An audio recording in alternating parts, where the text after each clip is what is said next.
Good evening and welcome to the Nighttime Heat on this beautiful Wednesday. This program is being aired right here on Prom FM 105.5 and also relayed by Radio Quatique in the Bon County, Radio Gagema in Nimba County, and Radio Bulugisi in Lofa County. We are also streaming live on our Facebook page. That is the Nighttime Heat Facebook page. If you have your Facebook on your phone or your laptop you are using, just tap Nighttime Heat, 3 words. After you do so, you will watch the show live on your Facebook page and you also share the show. We want you to share the show so that your friends, your relatives, your loved ones, your partners can also be in the loop of what is coming up tonight. Besides, you can also watch the show on your YouTube channel. I'm sure you do have on your phone or your laptop. Just tap the 3 words, Nighttime Heat. As soon as you do that, you subscribe, you begin to watch, and also you hit the notification bell so that anytime the show comes on, you are on top of it. Besides, we are also streaming live on the Prom FM Morovia 105.5. Again, Prom FM Morovia 105.5. We are streaming live also. Well, tonight promises to be very interesting. I'm still awaiting my 2 panelists. George Kennedy, I'm sure you will soon walk in, and the man Moses Sandy, as soon as they come in, will be having a very interesting discussion. And of course, I'm sure you're quite aware that a couple of things are happening. Just today, the president set up a presidential task force in response to the U.S. Concerns. You know that Liberia is among 36 countries facing that likely face visas restriction. So that's very important. And so as a result of that, the president set up the task force to begin working out modalities to address the concerns raised by the United States of America. I'm sure also you're quite aware that the Assange case has turned as another way, dramatic twist, the journalists will call it, with a new suspect. In fact, revealing that the government offered him 200K, to lie against Fernando Kofa and the rest of the other individuals. So we'll be talking about that. But our basic focus tonight will be about the controversy, the bickering, the rancor over the issue of the issuance of work permits. Yesterday, the man who controls the civil service, he went to the Senate, to offer his opinion, expert opinion. He said, well, over 3,000 jobs being given to foreigners, and those jobs should have been for Liberians. So that had deepened, in fact, the crisis. Initially, we heard that Senator Darius Dillon submitted a communication requesting the Senate to cast a vote of no confidence in the Minister of Labor. Well, that started the entire debate. So we'll be looking at all of that tonight. Saba George is my name. I'm here along with my producers, and together we'll bring you a splendid presentation of the Nighttime Heat. We'll be right back after the same.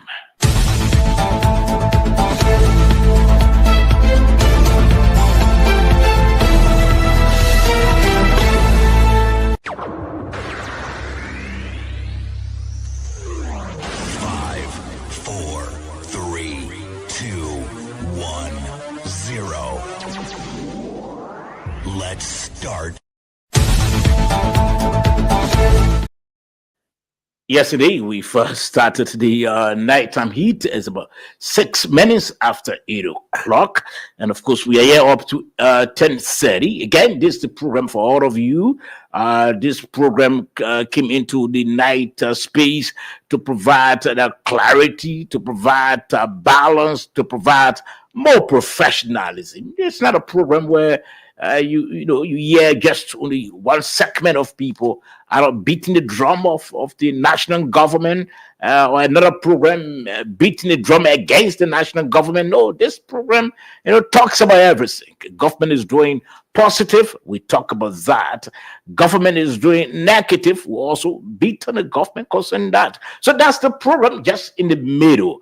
It's from all of those who are major stakeholders: the non-position, the opposition, the imposition, the marketers, the younger boys. You all can come on this platform, and your views can be reflected. So that's just the program. It's not basically intended to promote any side. No, in fact, the program doesn't have any political linkage, because when when politicians begin to give you support, what happened next?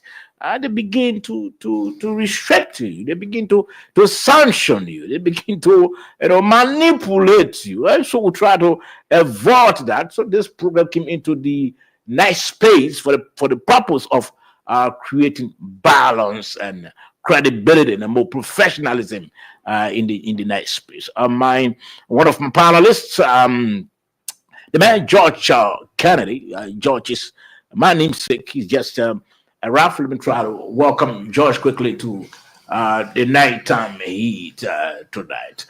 George, welcome. Thank you, Sabot, and I want to say thank you for starting the show. I'm just a few minutes late, and I want to say hi to the Liberian people. And it is our hope that you've already tuned in to listen to the latest undiluted information on this show. Surely, and no, again, please get close to your phone. You can again share the show. Want to share the show? A couple of individuals want to watch. Want to share the show. I know you got a couple of friends, and as you are sharing, your friends will also be sharing. Want to share the show? It's easy to do. Just go on your Facebook.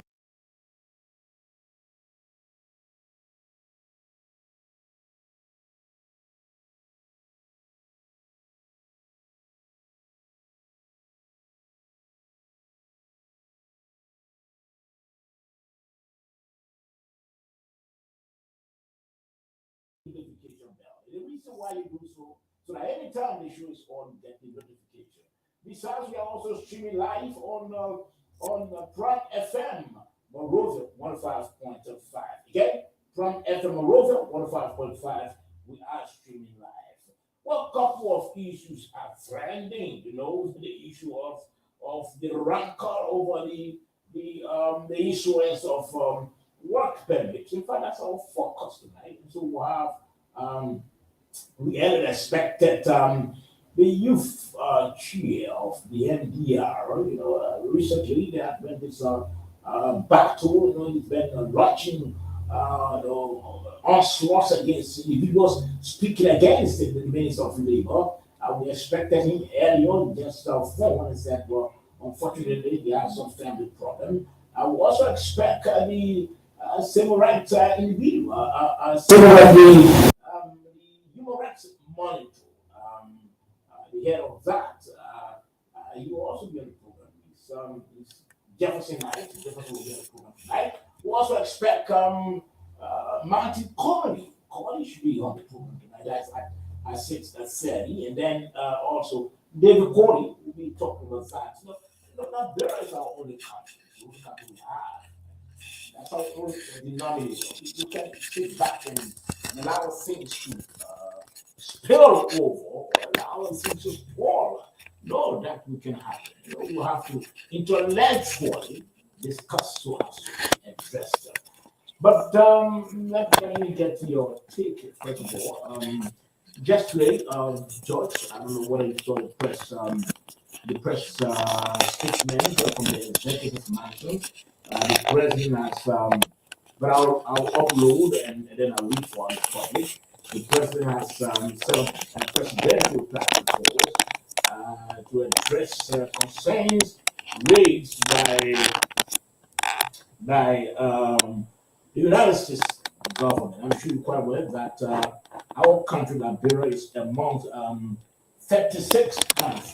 In fact, our legacy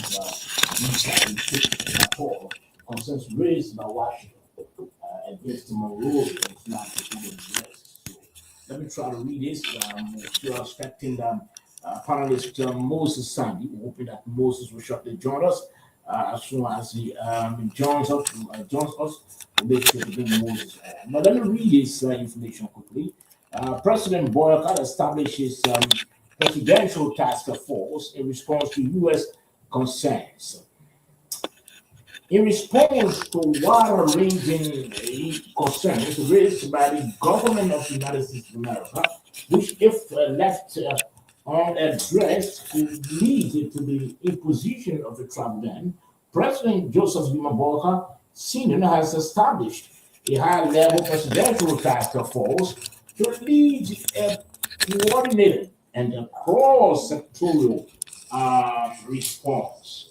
Recognizing that the matters identified span multiple government ministries and agencies, the president will himself chair the task force with the Minister of Foreign Affairs designated as co-chair. The task force will include the following key institutions: the Ministry of Foreign Affairs, number one, the Ministry of Justice, Ministry of Health, the Ministry of State for Presidential Affairs, Liberia National Police, Office of the National Security Advisor, National Security Agency. That's it. The inaugural meeting of the task force was convened on June 17, 2025, at the Executive Mansion and chaired by the President. Present at the meeting were the Minister of Foreign Affairs, Minister of Justice, Inspector General of the Liberia National Police, Minister of State over portfolio for special services, and the National Security Advisor. Following its initial deliberations, the task force has developed a joint multi-sectorial work plan aimed at addressing the concerns comprehensively and with urgency. Implementation of the work plan will be carried out in close collaboration with the U.S. government and will be subject to ongoing monitoring and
The president has taken serious of the matter by setting up these institutions that probably the U.S. government would like to hear from them to see if there are any issues they can raise it so they can be settled diplomatically. Well, I think I agree with you. It's a good idea and a very good move. It's just that I'm sure that there could be some concerns regarding the inclusion of some of the institutions on the list. I'm seeing the Ministry of Health. One will ask, what role would the Ministry of Health play? I mean, the fact that they are talking, the U.S. government is raising the issues. I'm sure pertinent issues, not health issues. So, what role do you think the Ministry of Health going to play on that committee? I don't know. Probably they may have some diplomatic information behind the scene relative to some of the concerns. Probably the issue of health is part of it, but I want to think that probably it could be immigration that could have been either there. But I'm seeing, sure, the immigration. I'm seeing the Ministry of Health. Probably those issues were raised and looking at them, thinking that probably since we have the the Justice Ministry, saying we have the Justice Ministry there. So we should just forget about immigration and IHF. So we want to get some details. If all some details start coming from the diplomatic cables that may have probably been sent here to Monrovia from Washington, probably we'll get to find out why they included the Ministry of Health. Okay. Especially the import issues and other things. Probably, I don't know. But, yeah. What I'm hoping is that, we can get a clear answer to that, because the same concerns you have is similar concerns I'm sure others have. Others do have. Why is it that the Ministry of Health is included on that?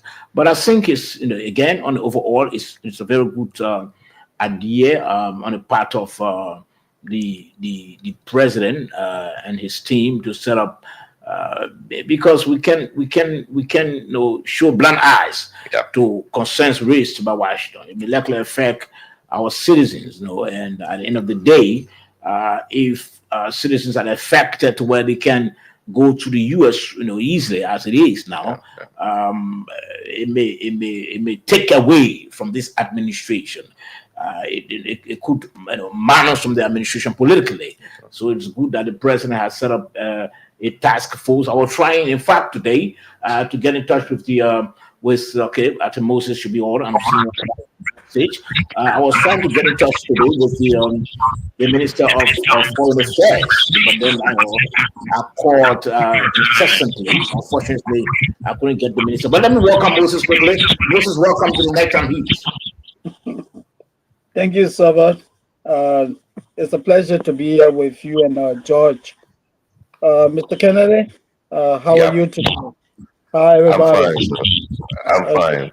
It's okay. Yeah. Thank you for the concern. Yeah, I came a little bit late. Had to run some other errands.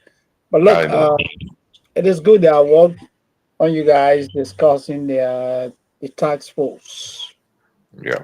And let me just make my own contribution. And if you mind, Sobo. Yeah, go ahead. The setup of the tax force is very good. It's a laudable initiative. I'm sure you guys may delve a little bit into this problem, but if I can just provide additional information.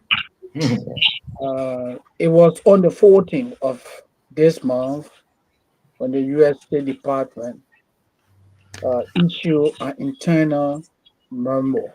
Link. In that memorandum, it was indicated that 36 countries, including Liberia, rigs travel restriction. Citizens coming from the country rigs travel restriction. And there are a number of significant reasons why the State Department, gave this alert. These countries have 60 days. And the concerns raised by the Trump administration. Are you there with me? Are you following me? Are you hearing me? I'm not hearing you guys. Do you hear me? Hello? Are we having no problem? Do you hear me? I'm not hearing you. Hello? I'm not hearing anybody. Moses, go off and readjust. Oh, I should go and come back, right? No, do you hear me? If you can hear us, it's okay. If you can hear us, it's okay. You can go ahead. Yeah, do you hear me now? Yeah. I'm hearing you, Moses. Okay, quickly. So as I was saying, there are a couple of reasons, a couple of things that really stood out to the Trump administration. First, visas and overstays, meaning that people coming here as tourists, visitor visas, they are giving specific time, and a lot of people come from Liberia, Sierra Leone, Nigeria, Ghana, and other countries in Africa. When it comes to overstay the visa, they don't go back. And many of you will agree with me as to why people are not going back, because people are coming from third world countries where there are limited opportunities. So when they come to overstay, that's one of the reasons.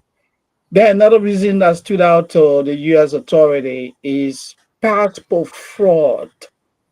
And Liberia has been in the news, for one of such negative reasons. Our people, at the foreign ministry are being accused of selling passports. Our passports Mhm. are being issued to individuals with criminal records. And that raises serious security concern for the Trump administration. They say, hey, you need to work on this.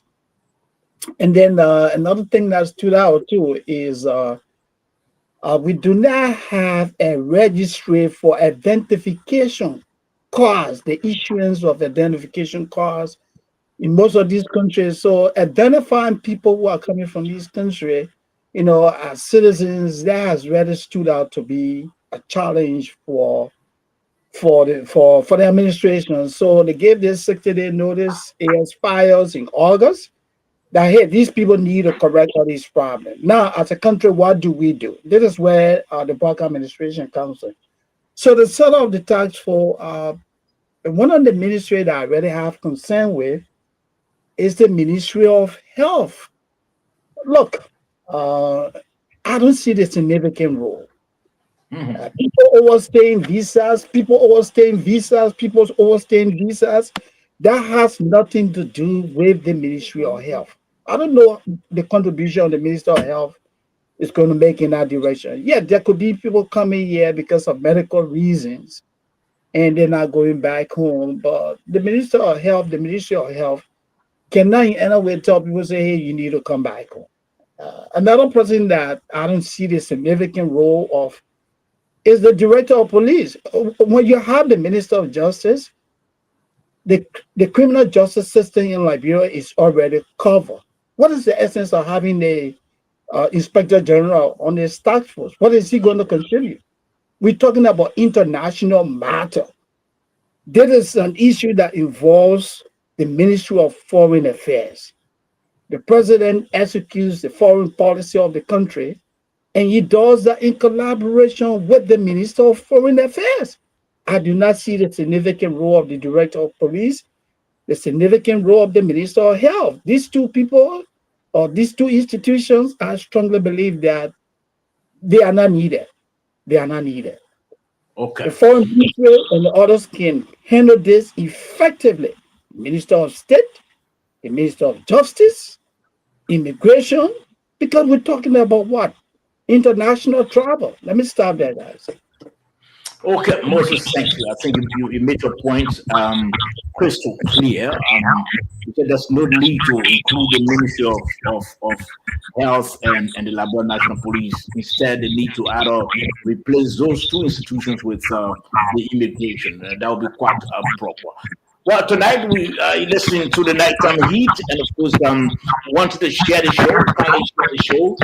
Just go on your Facebook page or your laptop, and where you have the search, just tap Nighttime Heat. As soon as you do so, you're going to watch the show on your on your device. You're going to watch the show, and then you share the show as well. Also, you can watch the show, follow the show on your YouTube channel. Just again, go to where they have the search and tap Nighttime Heat. As soon as you do so, you're going to watch the show, and with the channel, the YouTube channel, just subscribe, and you hit the notification bell, so that anytime the show comes on, you are in the loop of it. We are also streaming live on Pram FM Monrovia 105.5. Again, Pram FM Monrovia 105.5. Well, tonight our guests will include Mr. Jefferson Knight. Mr. Knight is the head of the Human Rights Monitor. He's been on top of this whole issue concerning the controversy over visas, work permits, issuance of work permits. We'll be talking about that. Also, we'll have Martin Colley to join us. One of our guests, who's the chief scribe of the MDR, he's been in the defense of the Minister of Labor.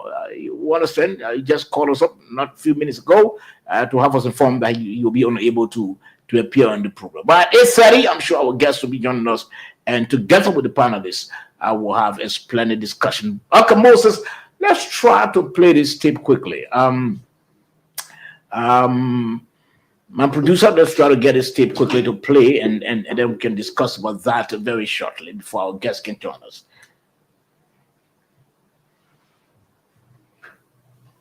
The second one, I think the second one will be okay. Let's try to play the second one. Nobody else.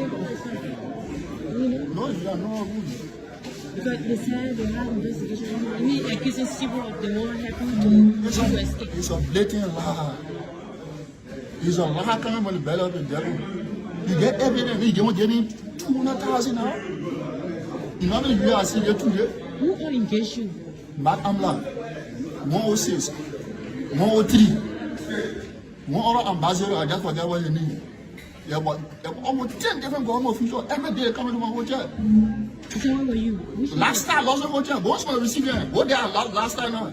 So my receiver there, my knee on it. They say so you be in the country the same. Okay, Josh, let me begin with you. What you gather there so far from he's a suspect, the latest suspect, John Yanti, what I'm saying was in Ghana. He was brought back. Some say extradited. He was, or extradited. He was, however they call it. And then later on, he was taken to. He just explained, taken to a hotel. He's been explained to the media that he was asked. He was offered some 200K so as to lie against Kofi and others. So what are you reading? Sometimes when serious matter like this going on and politics enter into it, sometimes you see how people play with an entire country because of politics. What happened at the capital there was an attack against the country. Mm-hmm.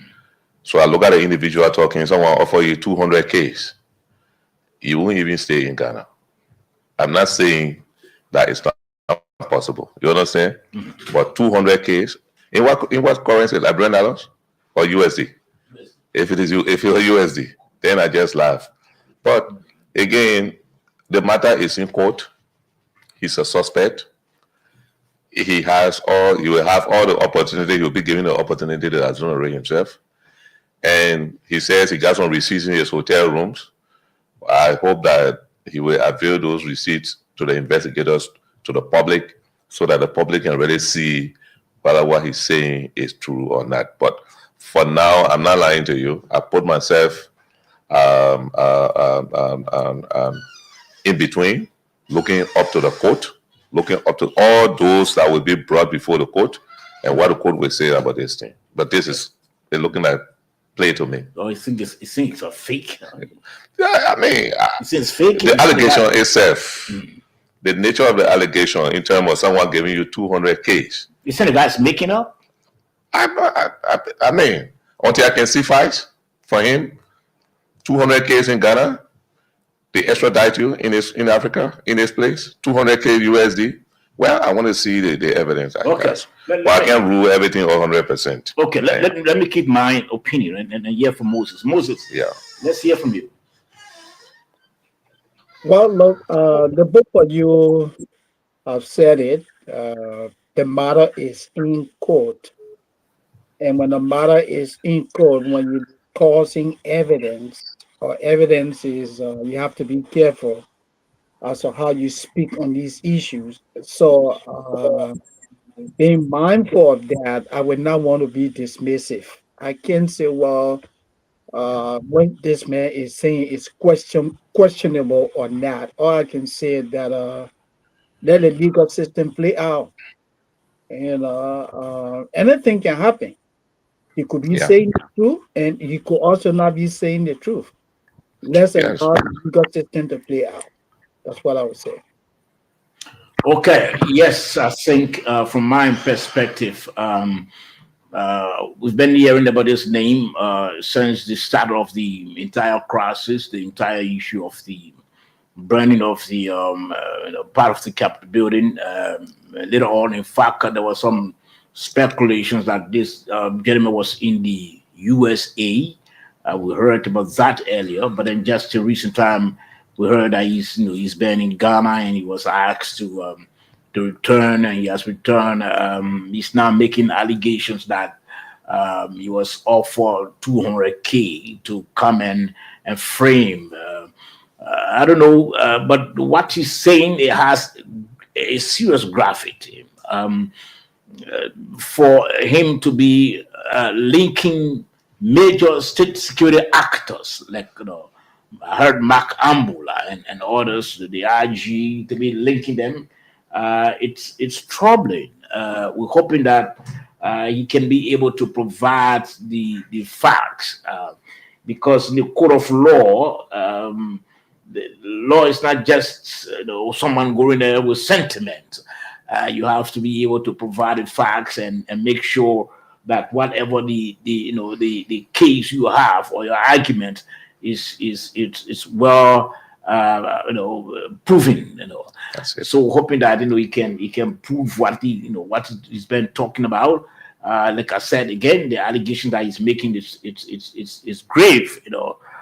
You can come up to link major state security actors and at the end of the day, and you can prove it. So hoping that he proves it in the court of law. But the case itself, with what is happening, has taken another twist. For someone to come up to say, "Well, I'm told that I should lie on against this person," it's huge. It's huge. And again, who knows? Defense team may be hanking on that. That you're trying to fabricate, individuals to come in and lie on us and all of that. So hoping that the case can. Our eyes are open and ears are open on a daily basis, watching what's going to come from out of that proceedings. So hoping that happens. Again, you are listening to the Nighttime Heat. Tonight, our major discussion is about the controversy, the bickering, the rigmarole over this whole issue of the issuance of work permits. It started, I'm sure, with Montserrat County Senator Darius Dillon. If I understand, he wrote the Senate, and that took a center stage at the Senate. And later on, we heard that Dillon submitted a communication asking the Senate to cast a vote of no confidence after the minister could not, clearly state or could not clearly explain. And then later on, we heard again that the Senate, maybe acting on the letter, written by Darius, they sought to, Senator Darius Dillon, they sought to get expert opinion. So they invited the CSA boss, who also went there and said some 3,000 jobs are in the hands of foreigners when Liberians do not have. And the statistics were also provided. But we are asking tonight, is the bickering, is the confusion over the whole issuance of work permits, is it political? Or is it in the interest? Is it in national interest? That's the question we'll be trying to answer tonight, especially when our guest joined us, Jefferson Knight. He did a long press release, and he's been on top of this whole rigmarole. Martin Colley again also will be joining us. We expect that the chief scribe of the MDR youth wing, but unfortunately he told us that he will not be able to come. But let me hear from the both of you just your introductory remarks before we can get Jefferson Knight, who understand he should be at the backstage before we can bring him on. Let me hear from you, George Kennedy. What you've been making of all of these discussions concerning the issuance of work permits? It's alarming. It's alarming. Alarming. And the truth is, it is good that we are discussing it so that we can correct the mistakes, whatever mistakes that may have been done. I do not know as to whether the 8,000 work permits to foreigners, which year they begin issuing it. I don't know whether that just from 2024 until now, right? I tried to get that information. I couldn't really get it straight. But if that's what we're doing to our economy, I don't think it's good. We embrace foreigners, experts who are professionals with the skills that our white folks don't have coming to our country to work. we won't be there supporting, bringing people from abroad that can do jobs that our people can do. When you have hundreds of thousands of young people with college degrees, with some level of qualifications, walking on the streets and riding keke and a motorbike. I think it's unfortunate. I think it's good that it came also that the government can be able to take the necessary step. That's what I would say for now. Until I can hear from other experts on the panel. Okay. Yeah. Moses, let's hear from you. Jeff is there. Let's hear from you, Moses. Well, Saba, as a Liberian who live abroad, I have similar concerns that you guys have. However, my concern is more like holistic, and I don't think Liberia should come across as a nation of xenophobia, a country where people are afraid of foreigners, strangers. We have the Ministry of Labor that is responsible for the enforcement of all labor laws in the country. The ministry that has the responsibility of issuing work permits. There are guidelines that are clearly defined as to who is qualified, who is not qualified, and how those work permits are issued. As an immigrant in the United States, yeah, once you have a legal status, I'm using the US as an example. Once you have a legal status, you can be issued a work permit to work, regardless of where you come from. Whether you work as a janitor, as a cleaner, you're not going to say, oh, well, we have a lot of Americans here who are janitors. So because you live here, we're not going to allow you work as a janitor. You want to be a director, you're not going to say because we have a lot of Americans here who need this job. Basically, what I'm saying is the job market is competitive. And in Liberia, I know there are specific jobs set aside exclusively for Liberians. So this is where when companies come in, when they say they are bringing in expatriates, meaning they're bringing in foreigners, people with advanced credentials, people who have skills that the local market, the local job market doesn't offer, then the Ministry of Labor works with those companies and say, hey, we'll issue you work permit for those people. Now, the question that we should be asking our lawmakers, we should be asking the Minister of Labor is, the individuals that were issued work permits, did they come to Liberia as expatriates? Did the companies that they work for, did the company bring them in as expatriates? If you brought somebody in as an expatriate and the person is working as a driver, the person is working at a filling station, that's a problem. That's a problem. But if the man has an advanced career, that you don't have people in Liberia with similar skill, then that man is put in a different category.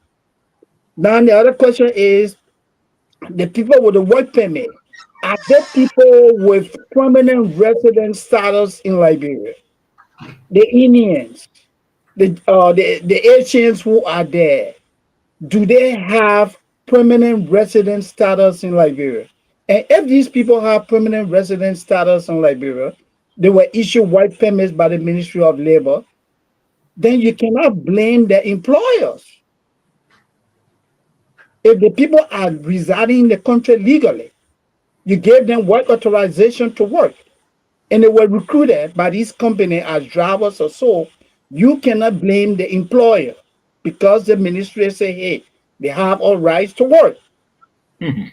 So that's where I would like to start. You know, we need to look at this in the broader context. We don't want to come across as a country that is xenophobic. Don't forget, you have your citizens all across the world.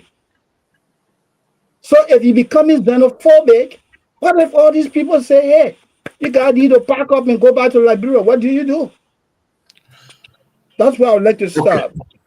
Okay. Let's hear from you, George. I agree with most of the things you said, except we agree also that if the person is expatriate, coming with extra skill, extra skills, which is good. But you look at your economy, you look at your labor force, so if you are giving jobs in this kind of economy, I expect you to look from within, because these are foreign companies. 8,000 workers, 8,000. ArcelorMittal, I'm told, is around 3,000. 3,000 unskilled workers that should be done by people here. It's not being xenophobic. You could even say, okay, I will give you 1,000, I'm giving the 2,000, give the 2,000 to the Liberian people, because they hear the very struggle, the economy is tough. Mm-hmm. So I think they got to go back on the drawing board to see. I agree with him when he said if a person have resident permit, they are entitled to job. Okay, so it is true. The U.S. is a very big market. It's a big economy. So there are a lot of jobs there that Americans are not willing to do. That when foreigners accept those jobs, unless here you bring any job here, the people prepare to do it. Okay, gentlemen, let's try to bring Mr. Jefferson Knight in quickly. We see him at the backstage. Let's try to welcome him to the program. Mr. Knight, welcome to the Nighttime Heat.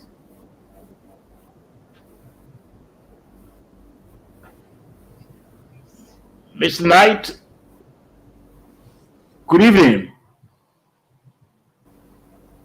Good evening. Well, we find it difficult to get Mr. Knight. It's the lines. It's terrible. Okay, we're hoping that he can come back on. Again, you're listening to the Nighttime Heat right here on Prom FM 105.5, and of course, we're looking at this whole issue regarding the issuance of work permits. Some say, well, it's political. The whole controversy is politically motivated.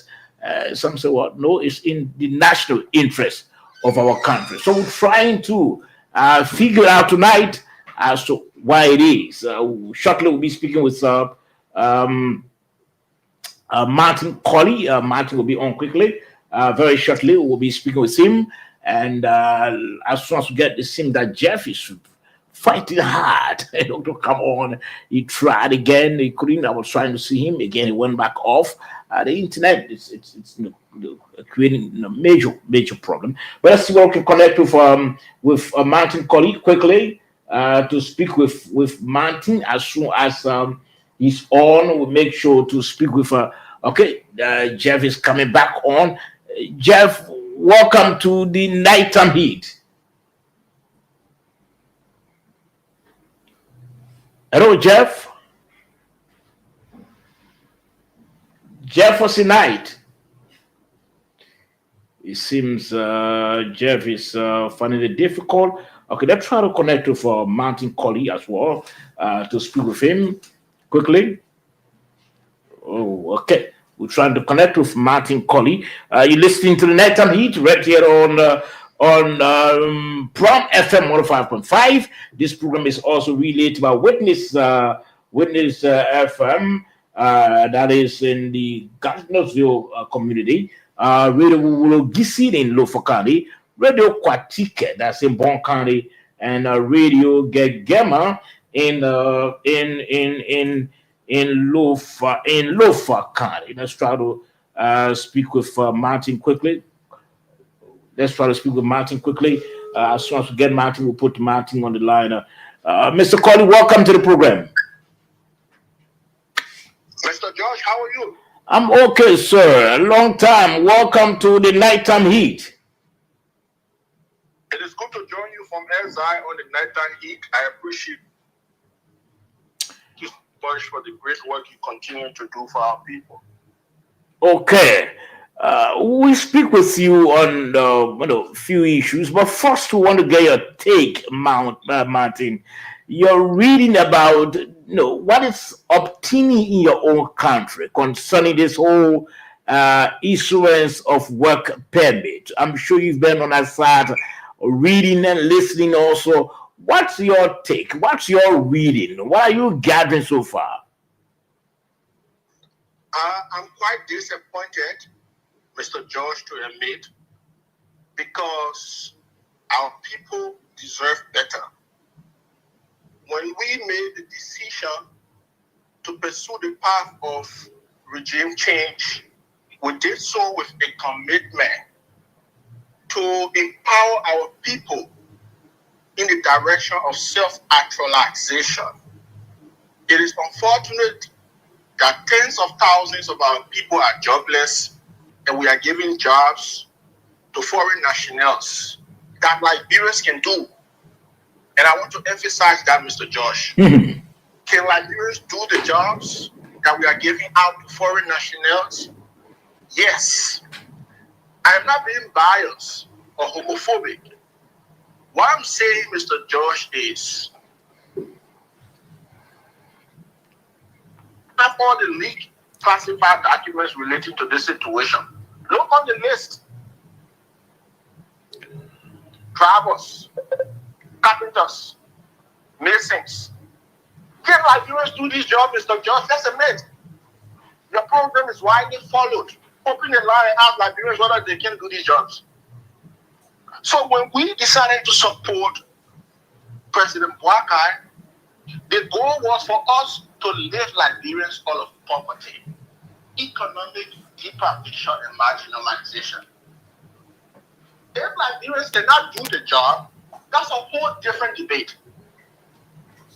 But what I'm seeing before me, the list is before me, you're talking about over 9,000 foreign nationals. Most of the jobs here, Mr. Sober George, Liberians can do them. So why are we issuing permits to foreign nationals for these jobs when Liberians can do them? In fact, it is a violation of the labor law. Even the very mineral development agreement of most of these concession agreements, the concession agreements say, except where there is no Liberian to execute or perform such a tax. The law is on the book. Why are we violating our own laws at the expense of our people? The last time I listened to the Minister of Labor, 2024, he was releasing statistics about unemployment in the country. Over 90% of our people are unemployed. Yet we are issuing permits to almost 10,000 foreign nationals. It's unfair to the people who voted for the government, Mr. Josh. Let's be honest. Let's be honest. Is this service to the people? Is this service to the people? You are depriving your own people. You are enslaving them. You are making them second citizens to foreigners, to foreign nationals. I have no problem with foreign nationals working in Liberia. But let's be clear. There are laws on the book that protect the public interest of the Liberian community. We cannot violate our own laws. Now, So there are legal, economic implications to this decision, and Liberia stands on the losing side. This is why we are coming in defense of our people, Mr. George. okay, so if you say that Liberia stand on the losing side and it has its own economic implication, do you care to to elaborate further? Okay, let's come down to the economic implications, and then we can go to the legal implications, because I have my master's in economics and I'm a student of law at the moment. Now, Mr. George, now let's look at the economy of the country, right? The economy of Liberia is dollarized. This means it has two currency regimes. We have the Liberian dollars and we have the United States dollars. Do you know the economic impact of hiring or employing 10,000 foreign nationals within the economy of the country? Because those people, though yet they are done residents, but their families are abroad. So if you give them between 1,000 to 5,000 every month, they are going to repatriate their salaries and benefits to their countries. Those resources of financial assets do not remain in Liberia. That is why financial outflows are increasing by the day, because you have a lot of foreign nationals in the system that are repatriating their salaries and benefits to their countries. So we have an issue of balance of payment problem. Because for us to transact with the rest of the world, Mr. George, we need foreign currencies. So then we have 10,000 foreign nationals who are earning salaries and allowances as a result of our ineptitude, that's how I want to call it, right? Then it means that money is leaving the economy. That's a huge leakage to the economy. This is why our local currency continues to depreciate, because there is a disequilibrium between the LRD and foreign currency. As a result of that, inflation sets in. Prices run up high.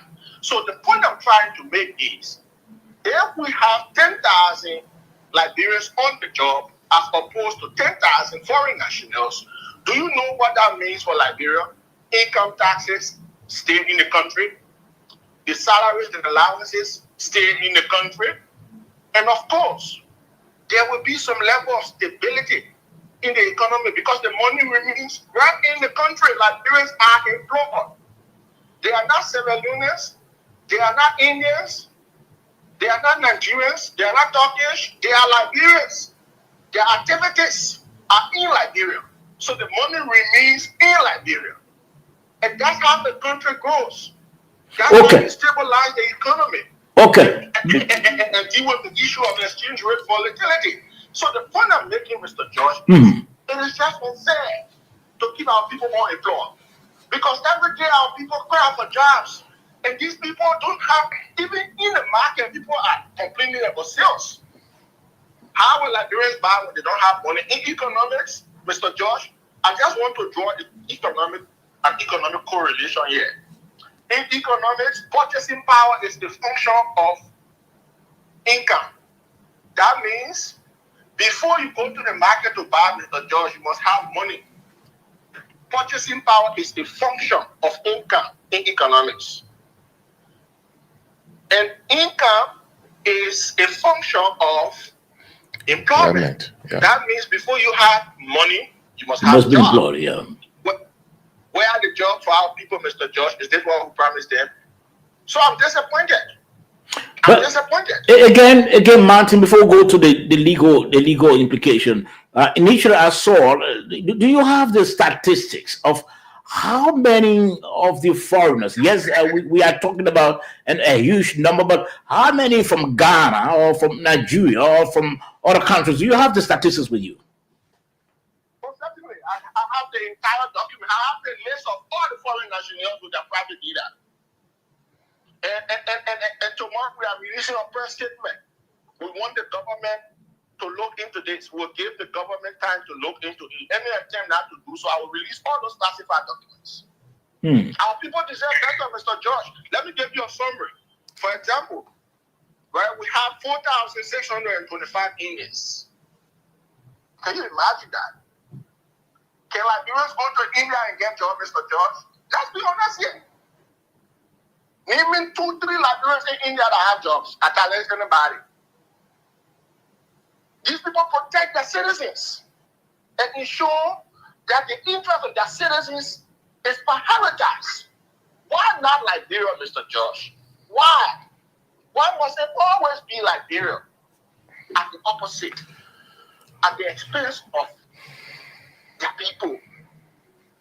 So 4,625 Indians, and look at some of the jobs they're doing, Mr. Josh. Tire repair. After this show, I will send you a video. You'll see them repairing tires. Can Liberians repair tires? Let's be honest here. Don't we have tire repairers in the country? Can Liberians wash dishes? And you know how much they're paying them? Between 600, 800 to 5,000. They call them expatriates. Are we serious here? Let's go to the next. 1,409 Turkish. 606 Chinese. 604 Lebanese. 428 Zambians. 398 South Africans. 245 Ghanaians. 236 Guineans. And the list goes on, Mr. Josh. Why our people are unemployed? Our people are crying for job every day, every day. I listen to the radio, people are all, even university graduates with their credentials. They don't have jobs, but we are giving all the jobs to foreigners. Okay, we are giving all the jobs to foreigners. Let's hear from you the legal implication to all of this. The first thing, Mr. George, is the law is very clear. Mm-hmm. The labor law, the liberalization policy, and all the other laws associated with the labor market, including mineral development agreements. Let's go to the mineral development agreement, for example, ArcelorMittal, because they have the highest number of Indians working with them. The law says there should be knowledge transfer after 5 years. But the knowledge transfer should be in senior managerial positions. They did not say these low-level positions that you are giving to the Indians and other foreign nationals. ArcelorMittal came to that country 20 years ago. The law said 5 years. After 5 years, Liberia should occupy managerial positions. Go to most of those companies, Mr. Josh. Mining companies, agricultural companies, go to them. Foreigners are occupying all the managerial positions. Even at the low levels, foreigners are still there. Are Liberian second citizens in their own country? Why are we treating our people like this? So the point I'm making is, when we violate our own laws, there are consequences for our citizens. Our citizens are not only deprived, they are abused. Now, Martin. The legislature is complicit. I'm coming, Mr. Jones. And the legislature is complicit in this entrenched design of abuse by foreign concessionaires and companies. Because the thing is, where do these concession agreements pass? They pass through the legislature. If we have a critical legislature, you cannot allow these companies to have their way. These companies are not having their way in India, in Turkey. No, even in Ghana. I challenge people to name me 10 Liberians who are working in Ghana. So let's be honest here. I'm not trying to be, xenophobic or biased. Foreigners have the right to work in Liberia, but we should be able to institute policies that protect the interests of Liberian workers, especially work that Liberians can do. And that is the basis of the debate. Okay. Now, the way you see it, you and others see it, others do not see it that way. Some feel that this is an attack. The controversy over the issuance of work permit is just a clear attack against the Minister of Labor. It's political. It's not in the national interest at all. But why should I attack the Minister of Labor, Mr. George? The Minister of Labor does not know me. He hasn't met me before. I don't know him. I haven't met him before. Probably other people may be attacking him, but I am not attacking him. I am only saying to issue over 9,000 work permits to foreign nationals when Liberia can do those jobs, that's gross incompetence on his part. I'm sorry to say that, Mr. George, but Liberia needs a governance clinic to admit a lot of people who don't understand governance to learn, because that's a governance issue right there. You are depriving your own people of jobs. Okay, let me give my panelists the opportunity to ask either one or two questions each of them. George. Martin, this is George Kennedy. How are you, sir? How are you, Mr. Kennedy? I'm fine, Chief. Where I'm mostly concerned is as to whether All these 8,000 or 9,000 work permits we're talking about, were they issued from 2024 upwards, or are they dating back, some of them dating back to the past years? And some of them are getting back to the past years. Great.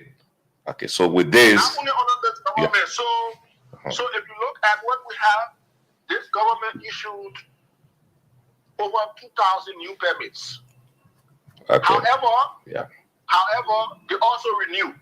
So now, here's the tricky issue, Mr. Kennedy. yeah, Okay, you are in government, right? yeah, We are not blaming you for issuing all the 10,000 permits to foreign nationals. But when these people come back to renew, Mr. Kennedy, I thought we're supposed to re-look at the case and say, no, at this time, right, we have Liberians who can do it this way. Because one of the reasons why these people elected President Bouaka was to do it differently and not the way it was. So, okay, you say people came to renew and you renew it even though you didn't issue it. But you renew it now, it was renewed under you. So that is the new form of issuance. Am I correct, Mr. Kennedy? you are right. Correct. Because under your authority, you have a right to say, no, I'm not renewing it.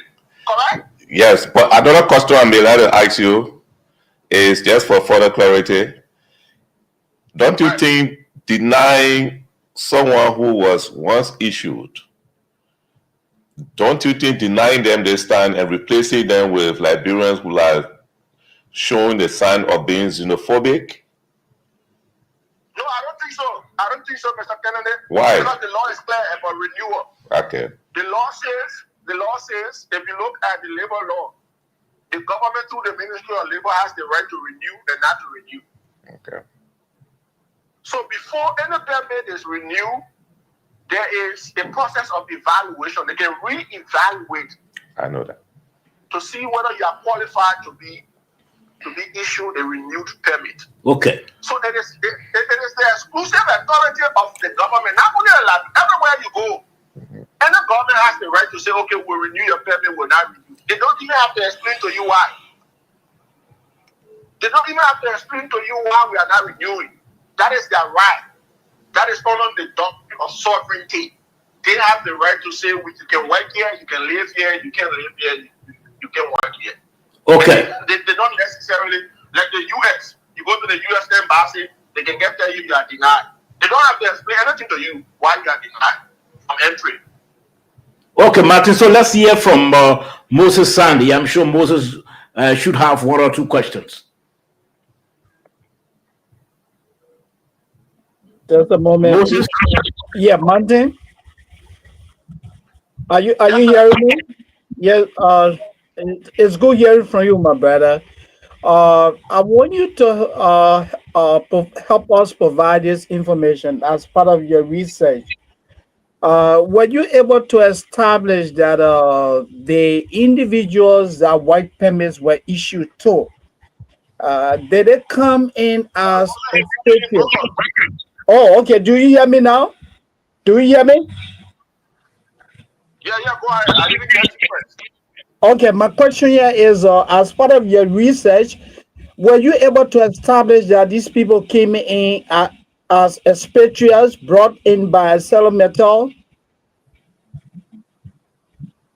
Whether I was able to establish that you were brought in by ArcelorMittal? Yeah, as expatriates. As expatriates? Yes. Yes. Maybe Mr. Johnson asked the question because I'm not getting Okay, someone asking that question, whether the people were brought in by ArcelorMittal and other mining companies. As expatriates. Yeah. Martin? Yes, sir. Okay, he's asking whether as part of the research, were you able to determine whether those people who ArcelorMittal brought in came in as expatriates? Were you able to establish that? Oh, yeah, certainly. In fact, I have different type of databases. Number one, you got something called AWP ECOWAS, AWP regular, and AWP gratis. So if you look under AWP regular, You're talking about 138 pages of employment data relative to foreign nationals working in Liberia across the various mining companies, agriculture companies, and so forth. So they brought them in.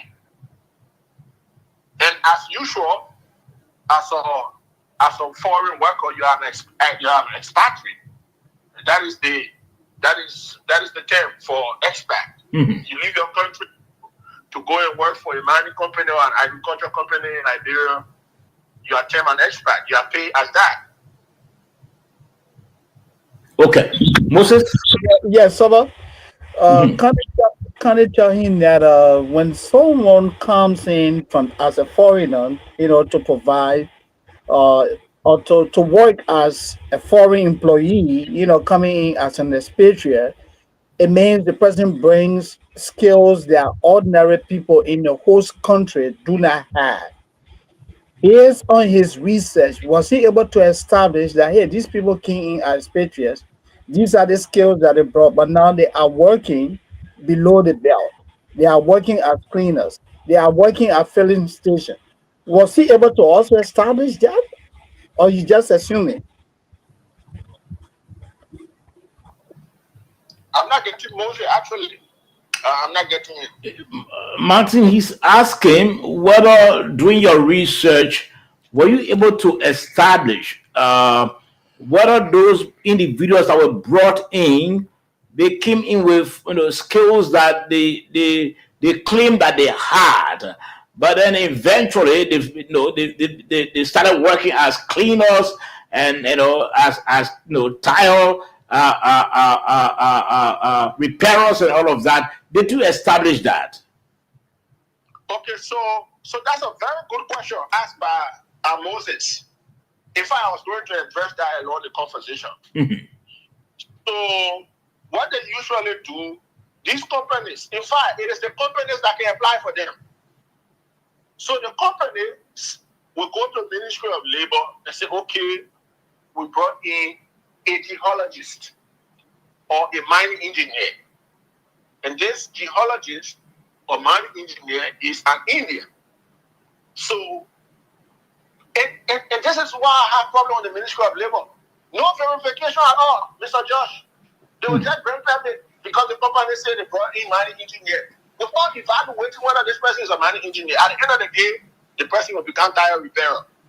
And that's how a lot of them in Liberia, that's how a lot of them came to Liberia as carpenters and doing all the kind of jobs. But when you check the payroll of the company, you'll see them on a carpentry department, you'll see them on a tire repair department, and all these things Liberians can do.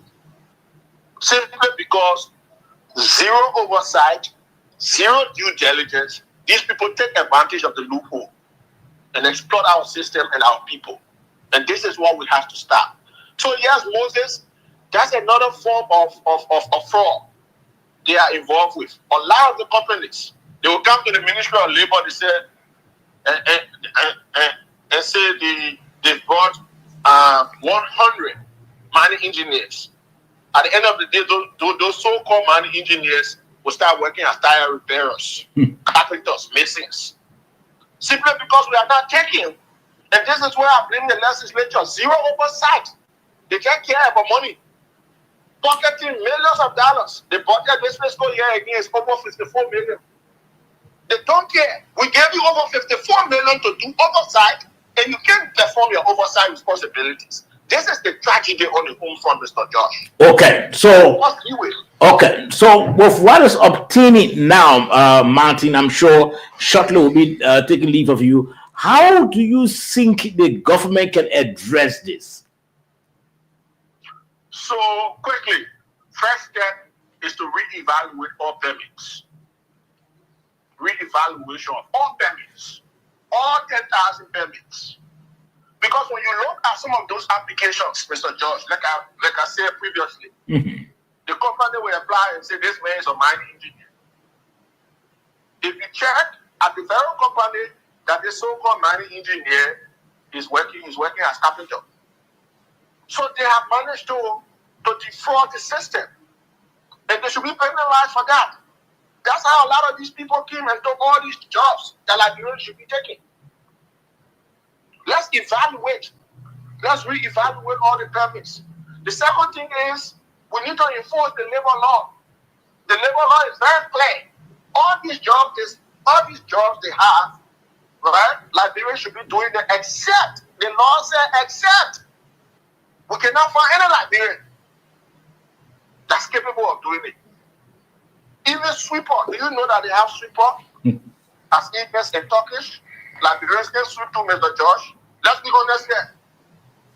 We will give the government time to address it. If they don't address it, we'll publish the list for Liberians to see for themselves how and why they are being empowered by their own government from that end. Because this is a matter of entitlement. Liberians have the right to work. It is in the Constitution. And there are jobs set aside for Liberians exclusively. It is in the law. And we deprive our own people. Give foreigners the leverage, the opportunity to exploit the system and keep our people in poverty. The system is designed to keep our people in poverty, Mr. Josh, and this is what we need to break. Okay. The system is designed to keep our people in abject poverty. It's unfortunate. It's unfortunate. Do you know what it means? If you give 10,000 Liberian jobs, because people making 600 to 5,000. Imagine 10,000 Liberians making even above 500. Do you know the impact to the economy? Because statistically, and according to latest data, right, on average, the household in Liberia is 5. So if someone in the household is making like 600 or 1,000 or up to 5,000, like these foreign nationals are earning at the moment, even though they are doing jobs that Liberians can do you know the trickle-down effect? Multiply 10,000 by 5. Mr. George, let's be realistic. There are 50,000 people that you directly impact in the economy. That's why we play in fun way. It's unfortunate, Mr. George. And I'm disappointed, quite frankly. The president needs to step in and will give the government time to do so. Okay. Thank you, Martin. Thank you. We really appreciate your time joining us tonight on the Night Tahib. Thank you very much. Thank you, Mr. Josh. Appreciate it. God bless you. And goodbye to you and your team. Okay. Well, let's see what I can get in touch with David Cody. Cody was trying to connect with us. Let's try to. But, gentlemen, you listen to Martin Colley. Moses, but let me try to establish contact with David Cody first. I think you should have maybe different opinion. I don't know, but you've been trying to get in touch with the nighttime heat. But Martin and George, you've been listening to Martin Colley. Let me begin with you, Moses. Why did you get off of Martin? Well, this is how I'd like to begin. A couple of corrections. 1 minute, Moses. Let's try to see what we can talk to David quickly. Mr. Kuti is on the line. Mr. Kuti, welcome to the Nighttime Heat. Well, thank you. Thank you once again. Am I clear? Yes, you are clear. Loud and clear.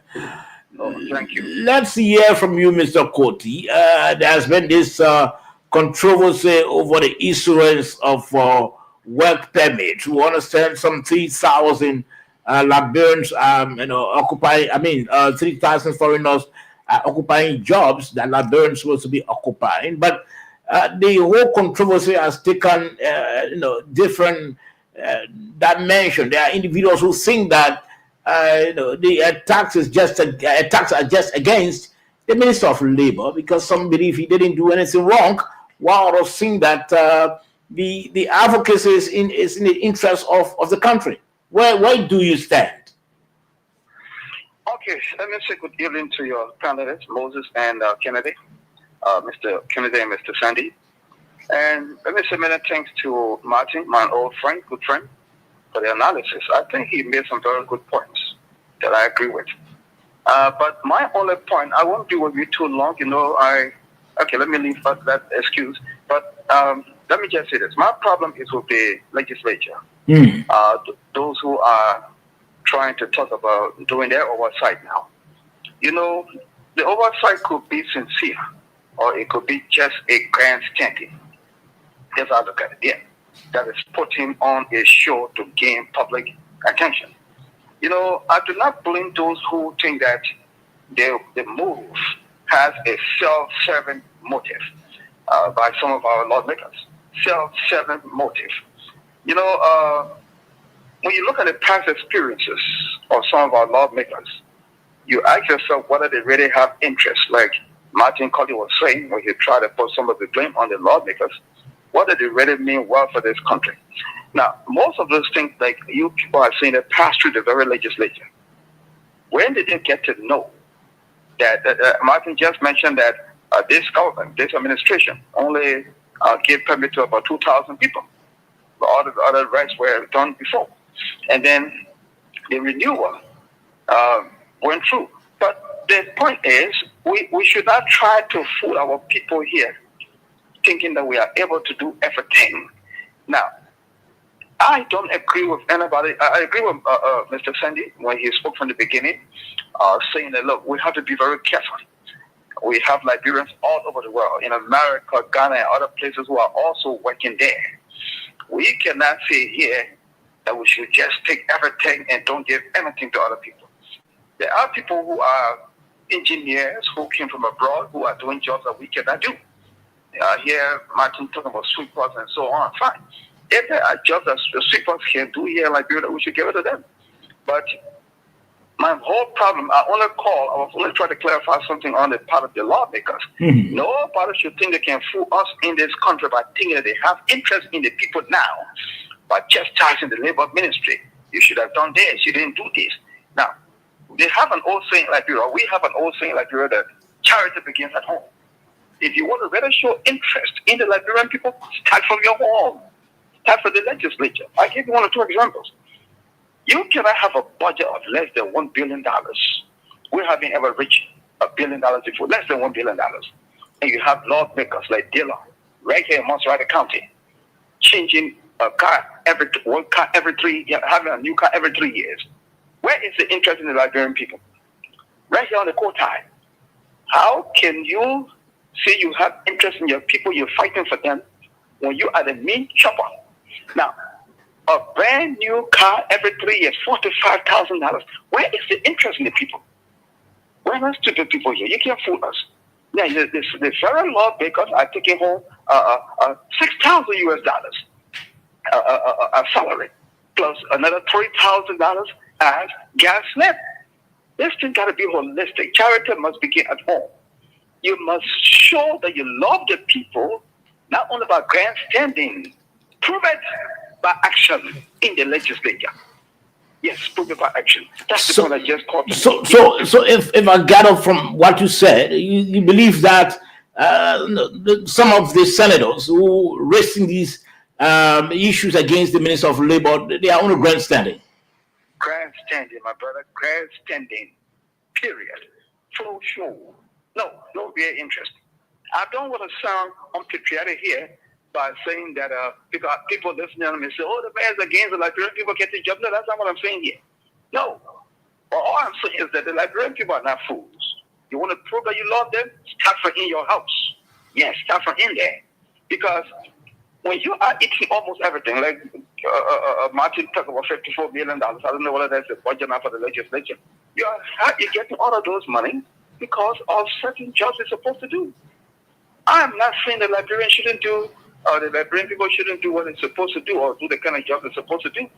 But I think what we should be doing too, instead of blaming foreigners who came here and opened their supermarkets and employing their own people, instead of blaming them too much, let us try to find a way to create jobs in Liberia. It is possible.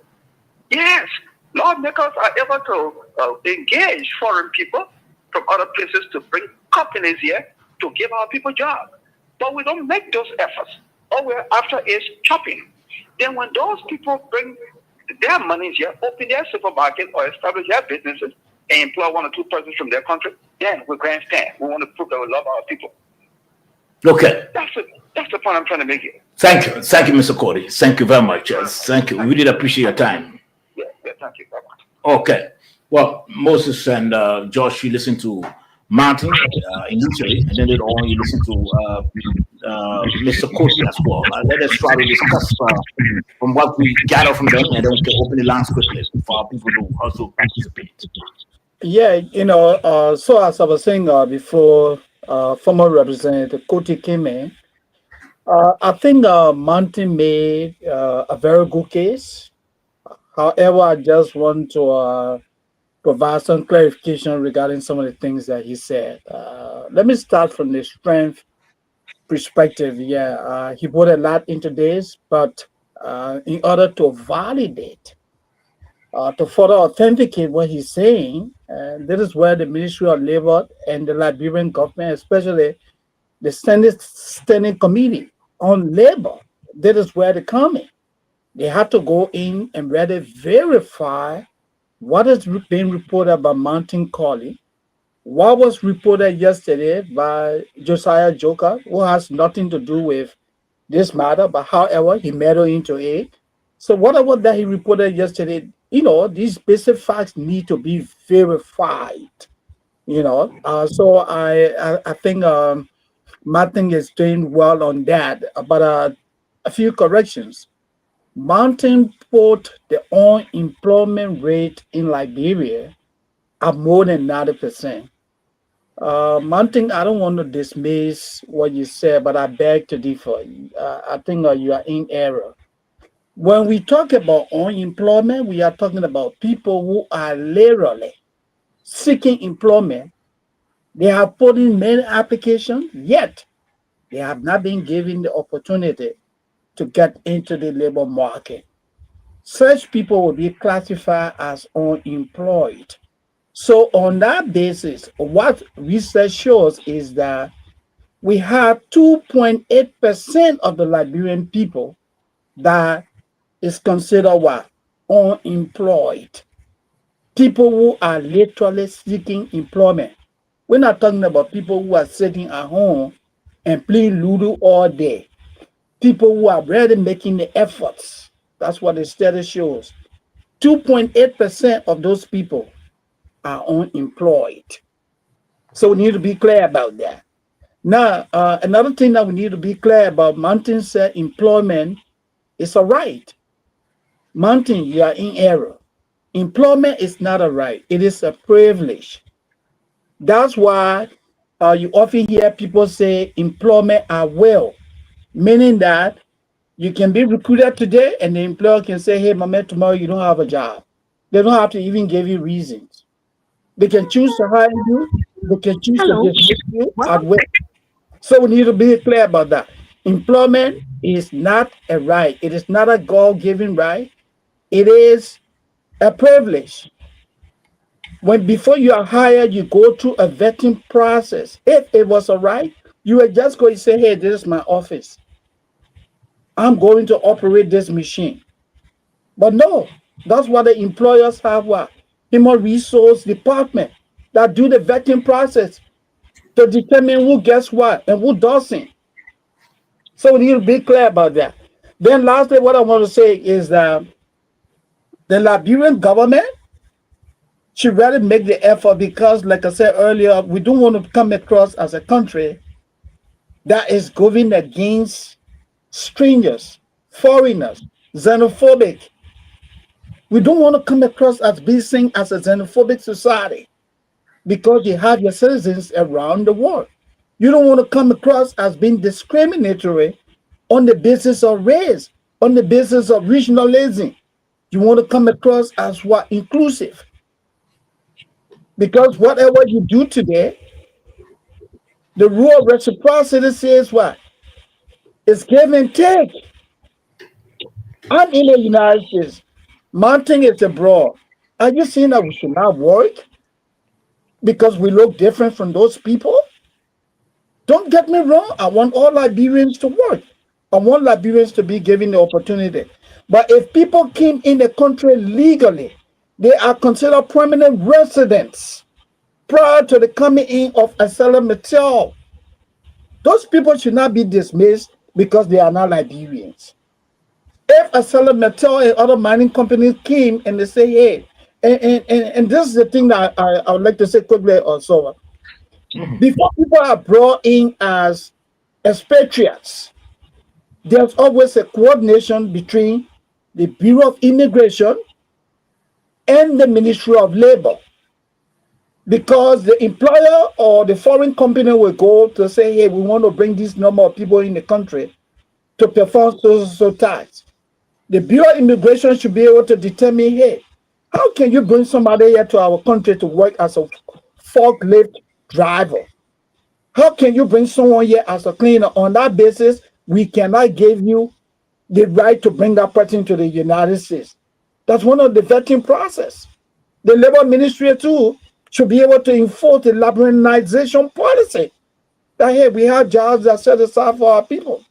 So there's a whole lot of work that needs to be done. It is good that the debate has started, but I think former Representative Coty said, I think Dallas DeLong and the others, they want to be seen as champions, when in fact they are not champions of social justice. DeLong himself has integrity problem.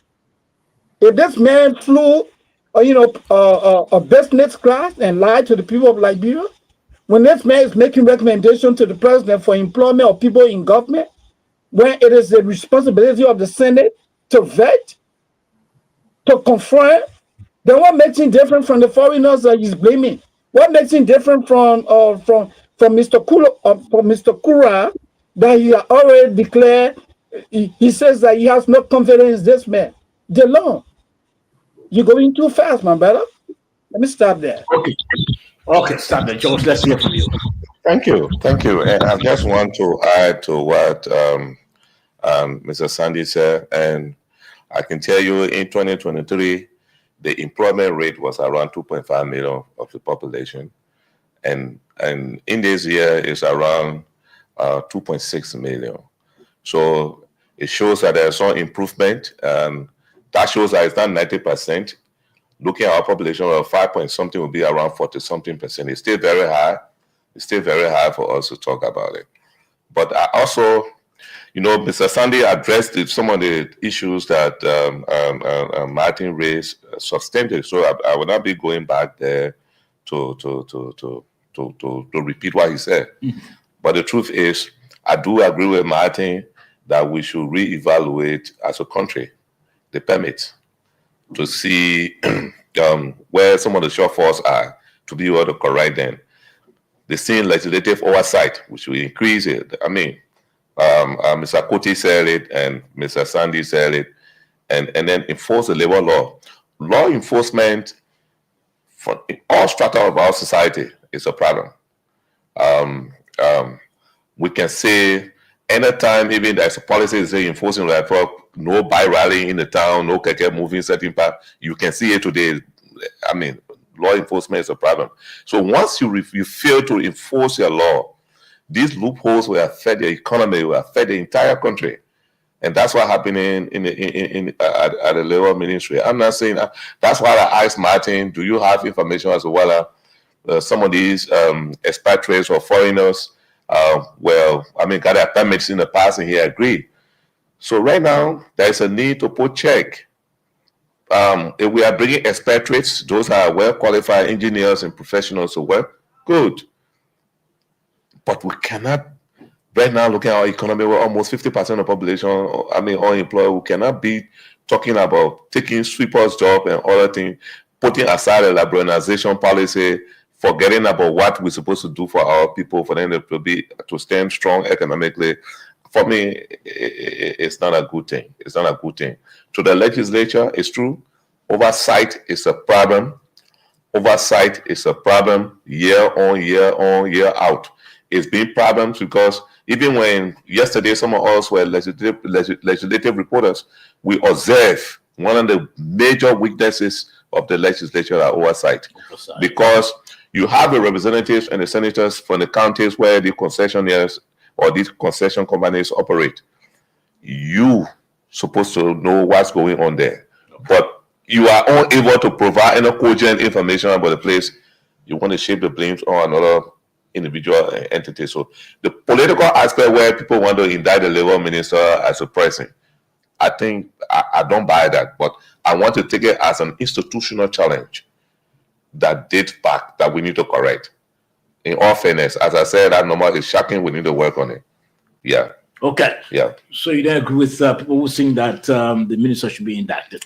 I mean, it is clear that if the numbers Martin called around 2,000 plus permits that he gave, it means that all of the 9,000, around 6,000 to 7,000, 6,000 plus were there. So it's the issue of renewal. The question is renewal. How is it done? You do the vetting. Is the person fulfilling? Is there exactly what the person said they can do? What is what they're doing?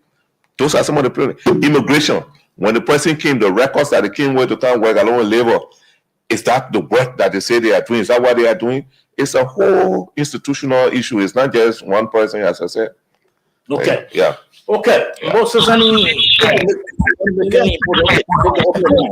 Yeah, let me just say this, and George, you're absolutely right. Enforcement of laws in our country, that's one of the biggest challenges we have. As a former legislative reporter, I know George, some of you guys will agree with me. Look, in the legislature, and I don't want to come across as condescending, but we have a lot of people in the legislature who do not even know the role of the legislature. Oversight is poor because a good number of them don't read. They don't know the issues. Take, for example, there's no reason why of the Senate Pro Tem inviting Josiah Joker to the Senate yesterday to do a presentation. Josiah Joker is head of the Civil Service Agency, an agency created by government to manage government workforce. Josiah Joker is not the Minister of Labor. If there's anything that has to do with what?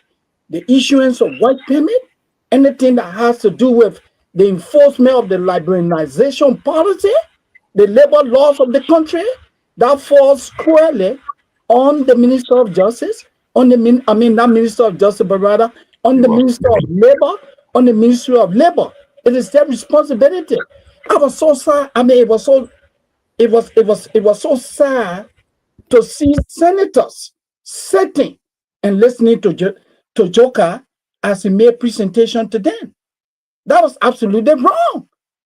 Joker does not work for ArcelorMittal. Joker's job is to manage the government workforce. The role of the civil service is to recruit what? Qualified and competent people for the government. So to have Joker go and tell you, giving you a breakdown of a number of Indians who work for ArcelorMittal, I think that was just off limit. Joker, it's not Joker's job to do the work of the Minister of Labor.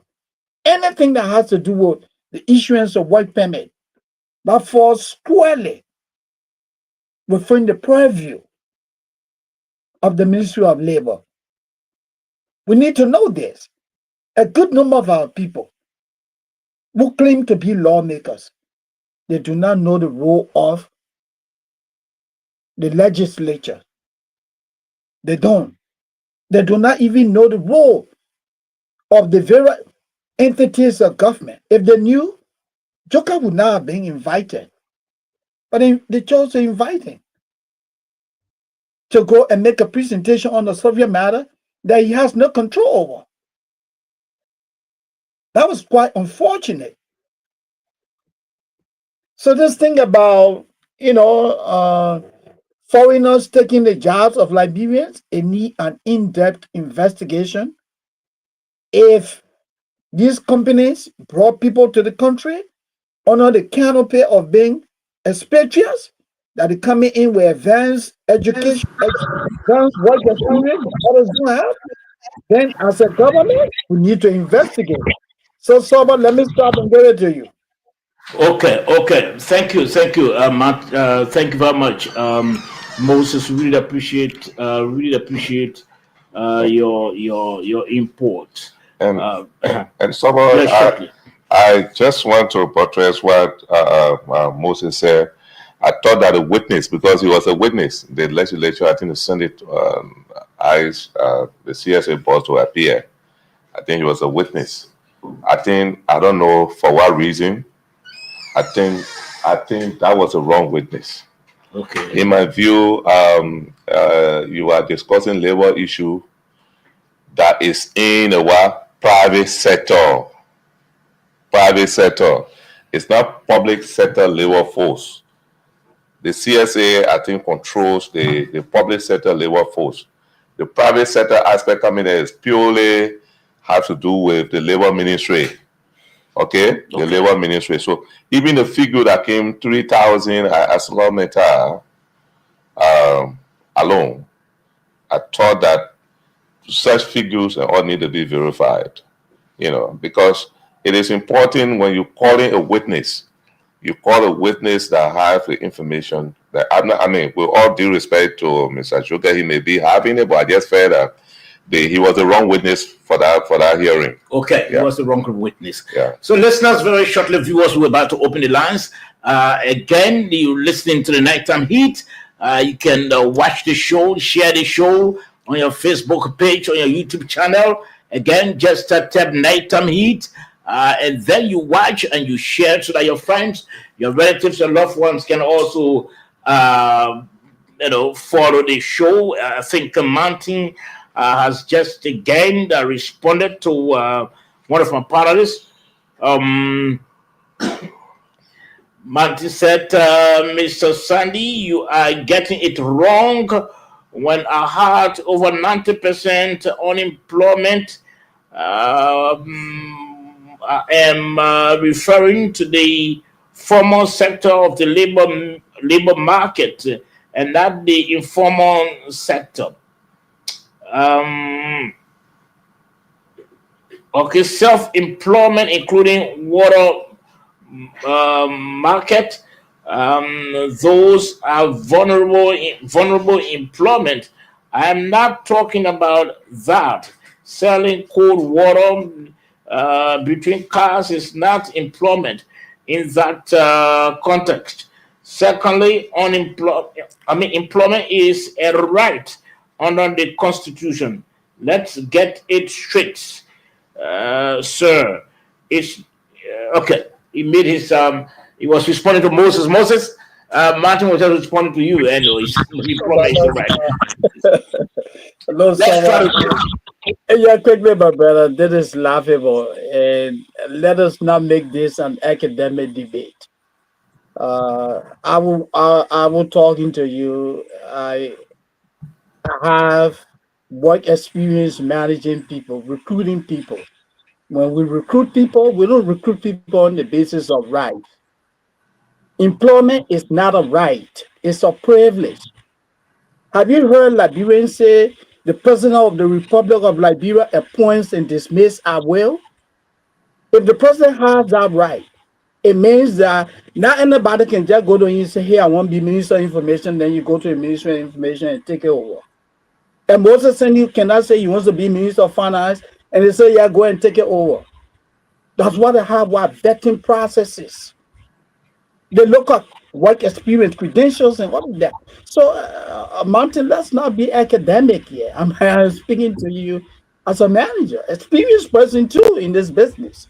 Employment is not a right; it's a privilege. They can hire you today and fire you today. And then let me close on this. Research shows that people who are actively looking for employment in Liberia, I'm not talking about people who are selling cold water. No, I'm talking about people who are actually making the efforts, putting in applications, following up, going for job interviews. Study shows that we have 2.8% unemployment rate. That's how you define unemployment. I'm not talking about people who are selling cobalt. I'm not talking about people who are selling down water side. I'm talking about people who are actually looking for full-time engagement. So let Martin go and do a little bit of research.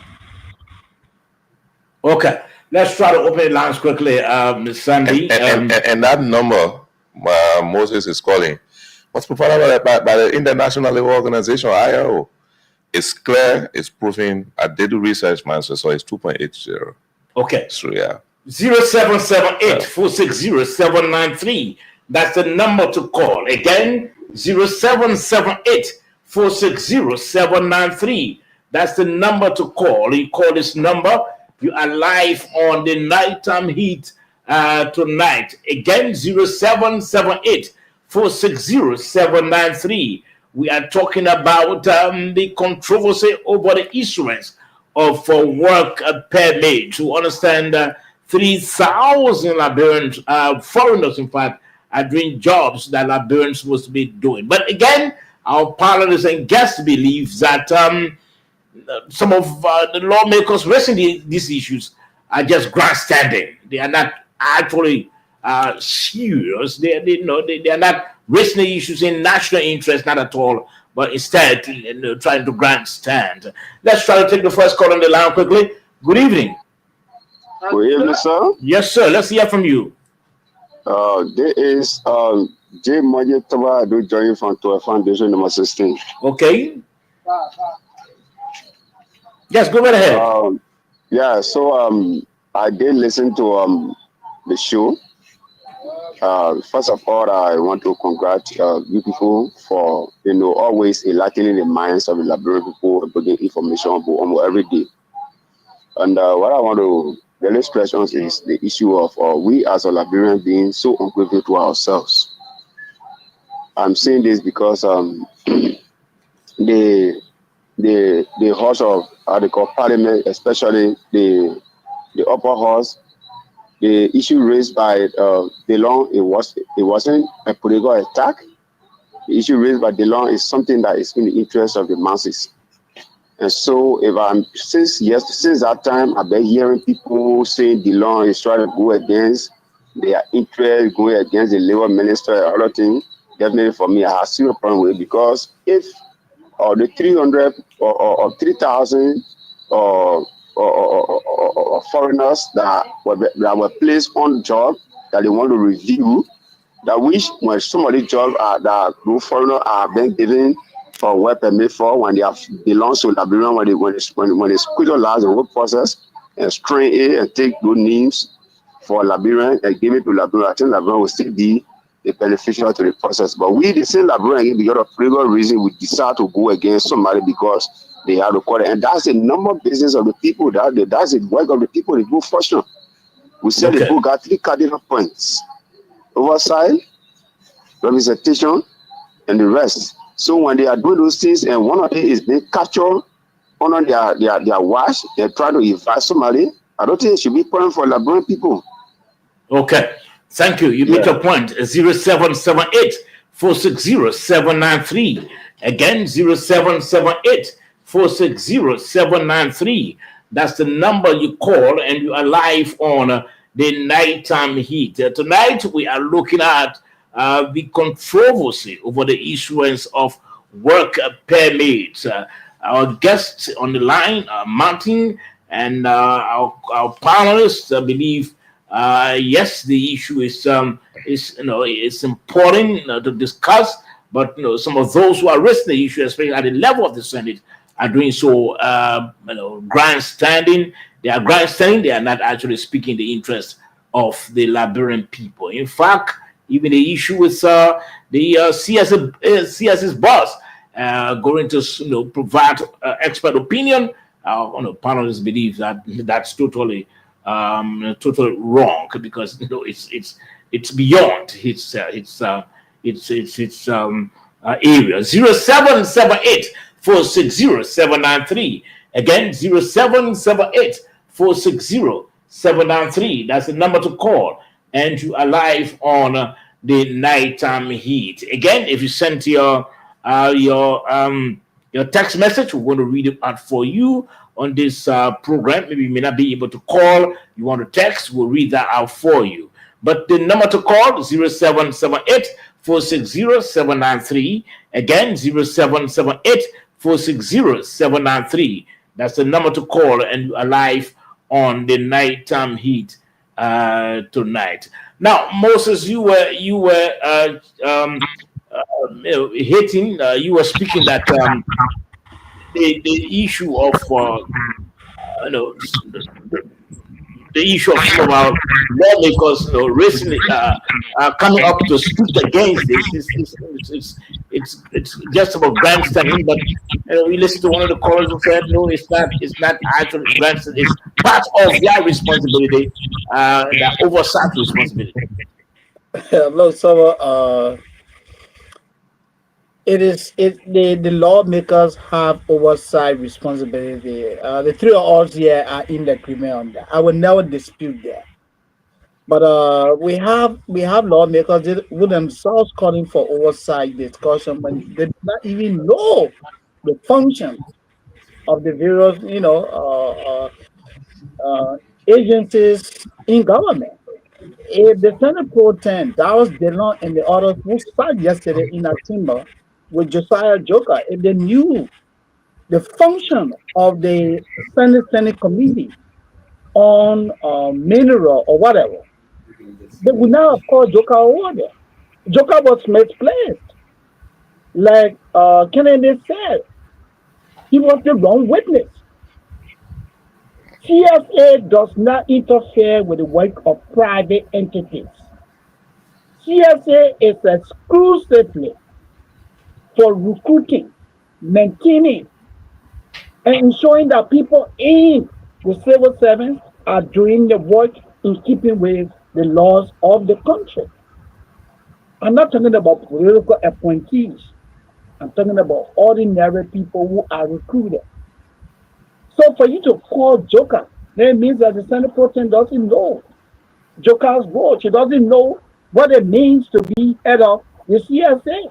Jerome doesn't know what it means to be head of the CSA. I think that's where we are coming from. I'm sure my brother Kennedy will agree with me on that. They call the wrong person. Yes, Kennedy. And in addition to that, it was an embarrassing show of strength for me by the Senate for the fact that look, as I said, Josiah is like a cousin to me. He's very bright, brilliant guy, and maybe probably because of his brilliance, guys always want to see him, hear from him. But I thought that his invitation over there was overreach. And I felt that even though he gave the information, he may have had the information and he gave it, but he was not the right witness. It's always good to face the truth. And to the caller, we know that it is the function of the legislature to make laws, to represent, and to have oversight. That's their three key functions. We are saying that when it comes to making law, they make a lot of laws, but their weakest point is oversight.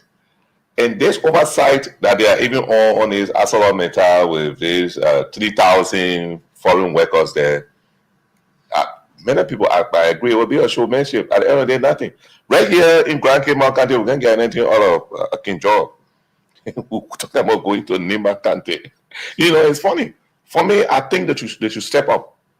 And one senator that I'm following seriously, that I feel that, or one or two senators are following seriously from Nima County, hearing what happening, or following what happening between Senator Yanton and Kogai. Senator Kogai is there. They have serious problem with the concessionaires, ArcelorMittal, and there are some issues. Some people, in fact, try to put some documents or try to technically blackmail Senator Yanton. I'm following this and I can go comment on him. Mm-hmm. So those things will happen. You, the legislators, you have to stand strong to make sure that you push for the best for your people, for the country. And when I see such fight, I know that you're doing your job. I know that what you're doing is correct. So what I can want from you is to get your plenary, as he's doing, get a plenary involved, give them the information so that you guys can push for the good of the people. But we're being exploited too much by most of the concessionaires that we have here. Now, if that is the case, gentlemen, do we, again, let me ask Moses, because we're all talking about this whole issuance of work permits and the controversies around it. 2000, according to Martin, in fact, permits were issued under this administration.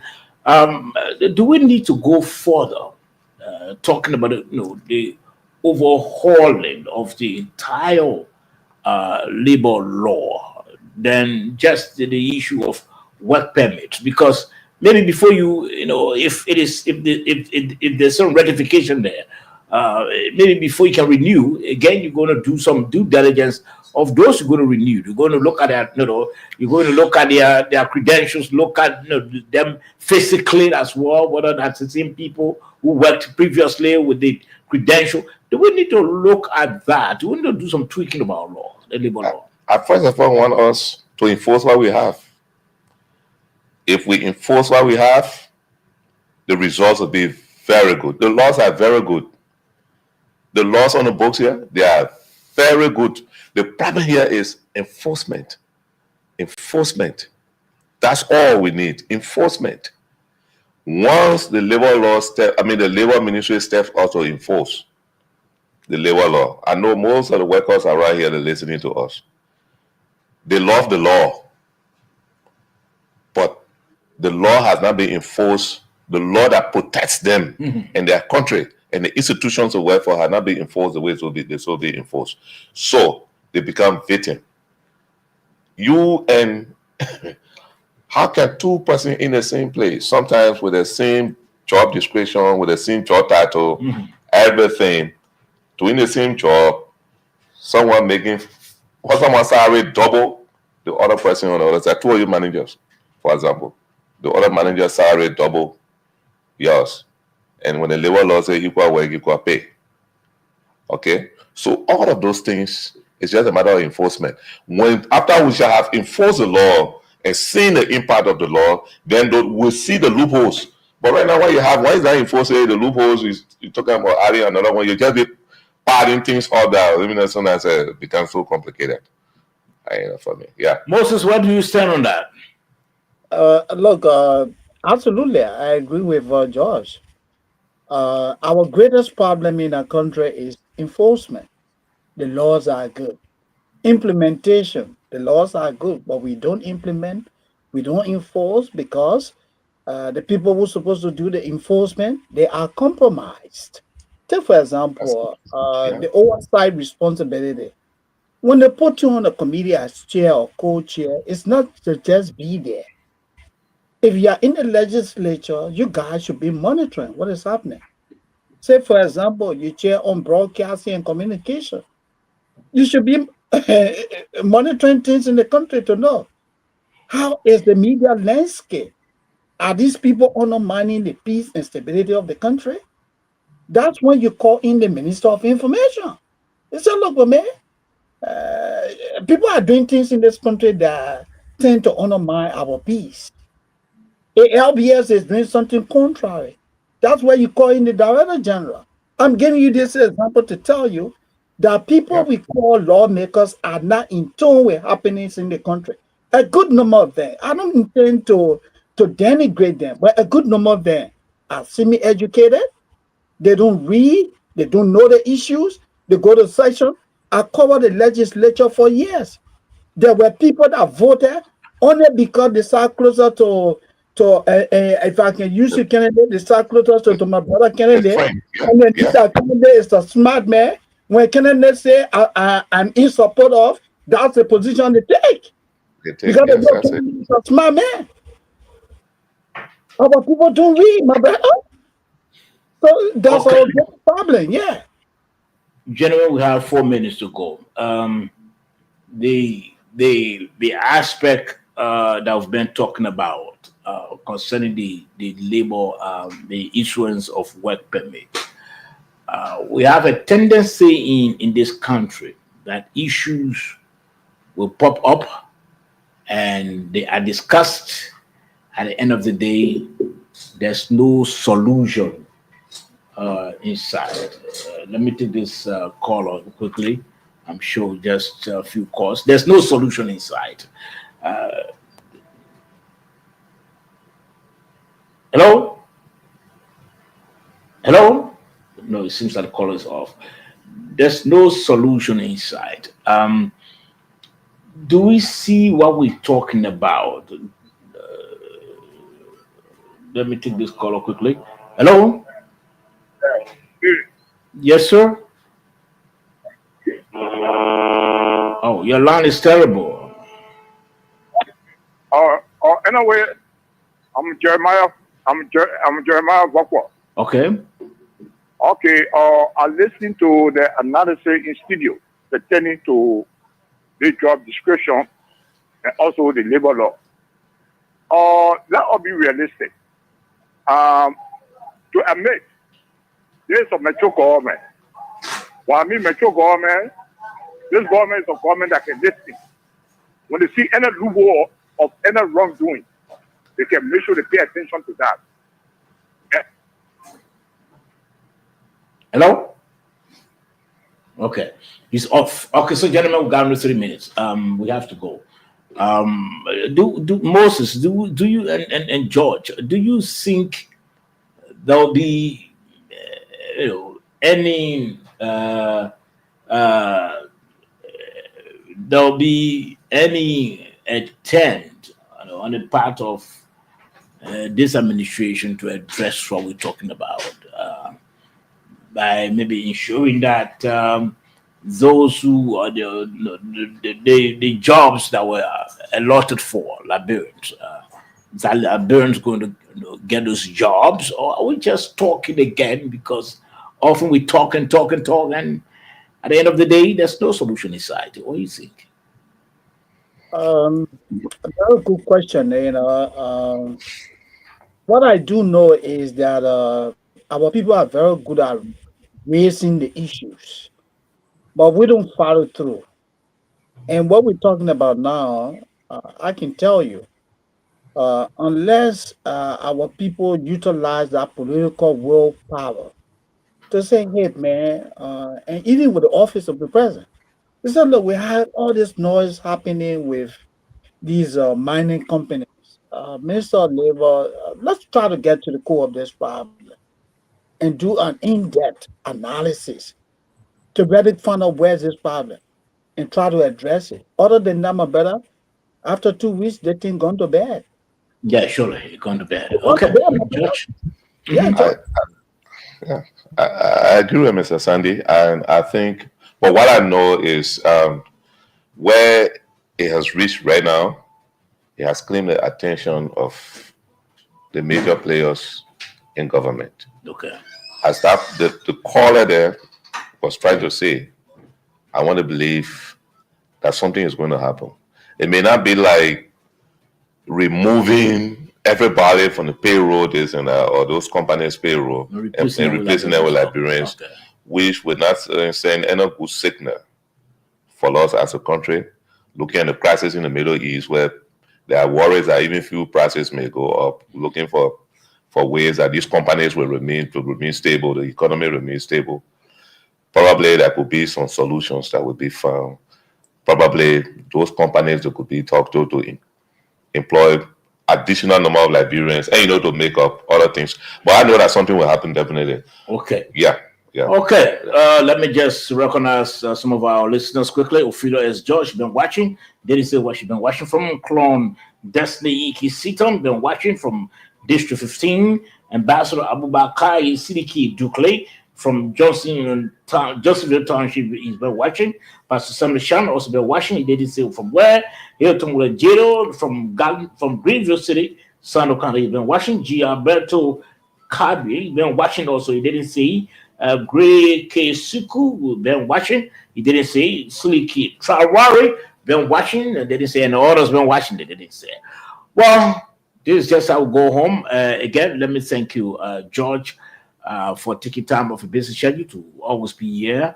And Moses as well, I want to thank you, as usual, for always coming. And I want to thank our guests who was on the line, Martin Corley, our discussant, David Corey. Two of our guests didn't show up, but the program went very well. So I want to thank the both of you, George and Moses. Thank you. Thank you. I don't know. I know his own with a judo. His own, my comrade from Ames and University, always following the show. Thank you so much, and also how to call Sidiki Traore. I don't know that Sidiki Traore, formerly of the Ministry of Finance, head of communications, and he went with Transco Sierra SG in Ivory Coast. I think he's back in country. I want to say thank you guys for following the show all the time. We ask that sometimes you call in to make an input. You are there sometimes when we make some mistakes. What you see as mistakes, try to correct us. We're there to learn from one another.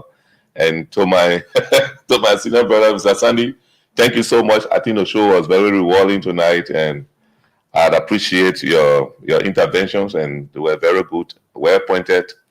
And so we agree on a lot of things today. We hope to agree on lots more in the future. Thank you very much. So you didn't get follow much today. Yeah.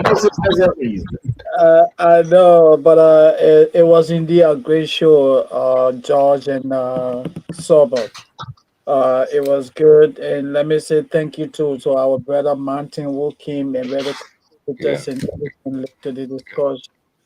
So we just hope that our people will take heed, and and try to get to the core of this problem. I want to wish every one of you well, and look forward to coming back on Friday. Thank you for the opportunity. Okay, if all goes well, let me have the Minister of Labor himself. Hoping I can have it on Friday. Well, until then, thanks to my producers. They've been by us tonight. Until Friday, we'll come back with another fascinating edition of the Nighttime Heat. Thank you for watching, and thank you for listening. Until then, Sabo George is my name. Have a pleasant night.